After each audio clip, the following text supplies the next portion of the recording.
informés, c'est notre désir. Bienvenue à tous dans ce bulletin d'information sur les antennes de HV Télévision et Vainqueur Télévision. Le chef de l'État Félix-Antoine Tshisekedi séjourne depuis ce week-end à Bujumbura, au Burundi, et pour une mission officielle de 72 heures accompagnée d'une forte délégation de haut niveau, et ceci sur invitation de son homologue burundais, le général-major Évariste Ndayishimiye. Cette visite s'inscrit dans le cadre du renforcement de la coopération bilatérale entre les deux pays voisins. Je vous propose donc d'écouter le président de la République démocratique du Congo, Félix-Antoine Tshisekedi, qui revient sur cette visite. Ici pour discuter de grandes choses qui vont dans le sens des intérêts de nos deux pays, de nos deux peuples, qui doivent davantage se rapprocher et qui doivent développer des projets communs, notamment par exemple dans l'agriculture, dans les coopératives agricoles, pour voir comment est-ce que c'est organisé ici, comment est-ce que l'armée est organisée pour se prendre en charge. Ce sont des choses que nous avons besoin de connaître pour le dupliquer aussi ailleurs. Les projets, il y en a beaucoup, notamment celui qui me tient le plus à cœur, c'est celui du chemin de fer qui partirait de la Tanzanie, qui passerait par le Burundi pour terminer au Congo, à Kindu plus précisément. Donc c'est toutes des choses comme ça que nous avons, un projet de pont entre le sud Kivu et une des provinces ici aussi au Burundi. Enfin, il y a beaucoup de très très bonnes choses que nous avons passées en revue, que nous passerons de nouveau en revue, et vraiment je m'en réjouis. Et à l'Assemblée nationale, initialement prévu pour ce lundi 23 mai, dans la salle des congrès du Parlement, pour désigner le juge à la Cour constitutionnelle pour le compte du Parlement. Cette plénière n'aura pas lieu. C'est le bureau de l'Assemblée nationale qui a fait cette annonce ce lundi via son compte Twitter. Officiellement, la raison qui a conduit à ce report n'a pas été donnée, et pour rappel, le sénateur Mbonga Magalou Nganda, lui, a été désigné par le Sénat comme candidat au poste de juge à la Cour constitutionnelle en remplacement de Polycarpe Mongoulou, décédé le mois dernier. Autre chose à présent, une avancée majeure dans la réforme des forces armées de la République démocratique du Congo, avec adoption en Conseil des ministres ce vendredi 20 mai de la loi sur la programmation militaire. Je vous propose d'écouter donc le porte-parole du gouvernement, Patrick Mouyaya. Ce projet de loi, dernier chapitre du Conseil des ministres de ce jour, relatif à l'examen et à l'adoption de projets de texte. Un projet. La vice-ministre de la Défense et ancien combattant, représentant le ministre en mission, a présenté au Conseil, pour examen et adoption, un projet de loi portant programmation militaire pour les exercices 2022-2025. Faisant l'économie de ce projet, elle a indiqué que l'approbation de ces derniers constitue un acte d'engagement de toute la nation afin de permettre à l'armée de développer ses capacités opérationnelles à l'effet de doter le pays d'un atout pour faire face à l'insécurité et aux menaces émergentes multiformes. L'architecture de ce projet de loi repose sur 6 programmes, à savoir la rationalisation de la gestion des ressources humaines, la formation et l'entraînement des militaires, l'équipement militaire, les infrastructures, les opérations et la production militaire.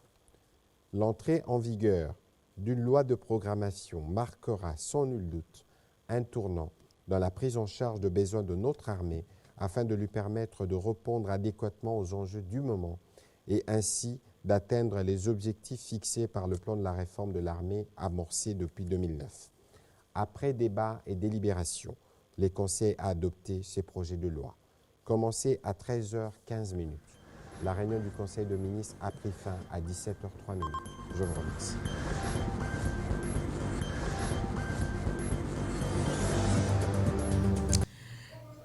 en sécurité en présent, la représentante spéciale du secrétaire général des Nations Unies en RDC, Bintou Keïta, a rapporté des attaques ce dimanche 22 mai du mouvement 1-23 contre les forces armées de la République démocratique du Congo et contre les casques bleus de la MONUSCO dans la zone de Changi, territoire de Rutshuru au nord Kivu.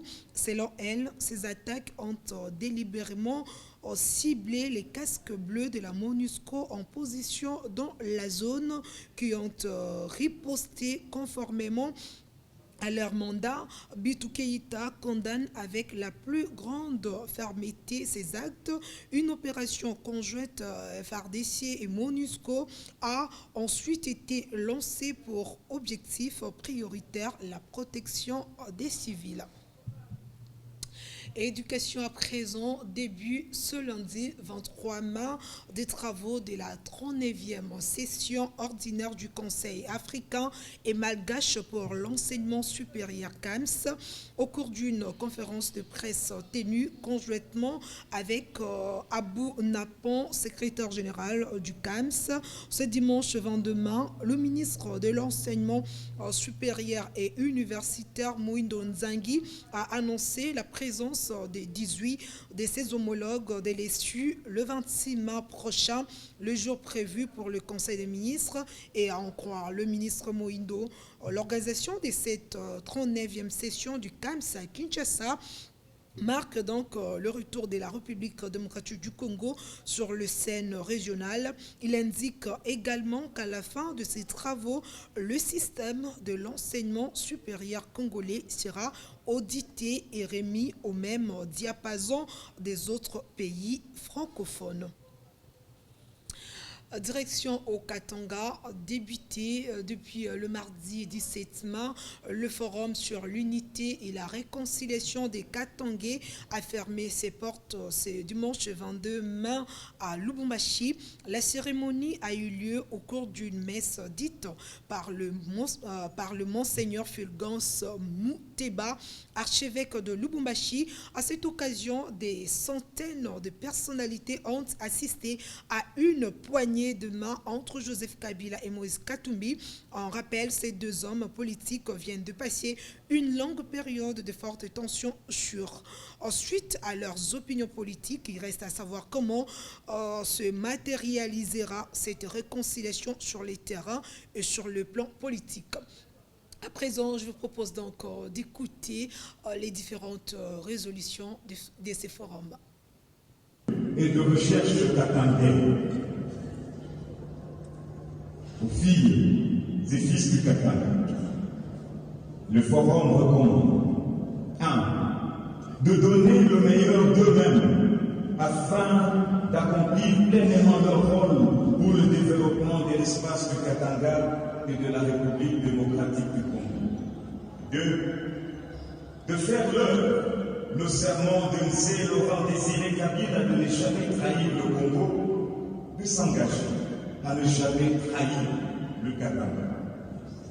3.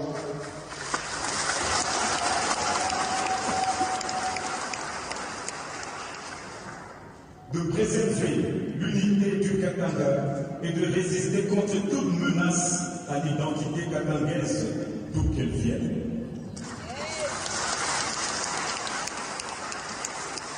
4.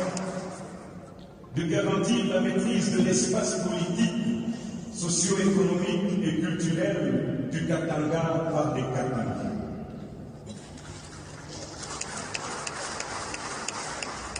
5. Aux autorités politico-administratives du Katanga, le forum recommande 1. De mettre fin à toutes les milices constituées des partis politiques. Ainsi, nous en appelons de manière pressante à nos sœurs et frères Bakata Katanga et à tout autre groupe armé de déposer les armes.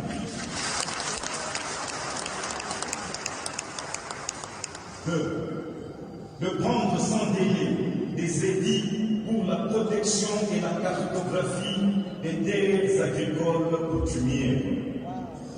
3. D'œuvrer en vue de favoriser l'avènement rapide du fédéralisme dans notre pays. Page noire dans ce bulletin d'information, une triste nouvelle.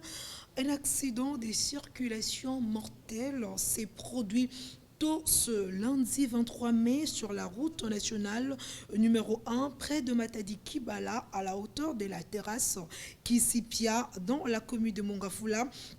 Selon des témoins, il s'agit d'une collision entre un camion de marque Sino-Turc qui aurait cogné un mini-bus Yas et une moto. Et d'après les éléments d'information, cet accident de circulation aurait fait un bilan de 3 morts. Un finaliste attendu aux examens d'État en partance pour l'école. Les conducteurs de la moto et le conducteur du véhicule sont les 3 victimes enregistrées.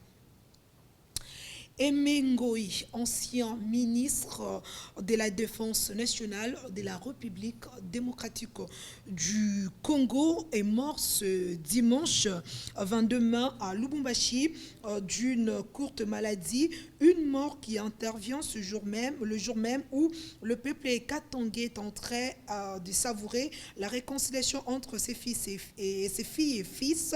Aimé Ngoi Mukena, un philosophe et homme politique congolais, membre du Parti du Peuple pour la Reconstruction et la Démocratie, PPRD de Joseph Kabila.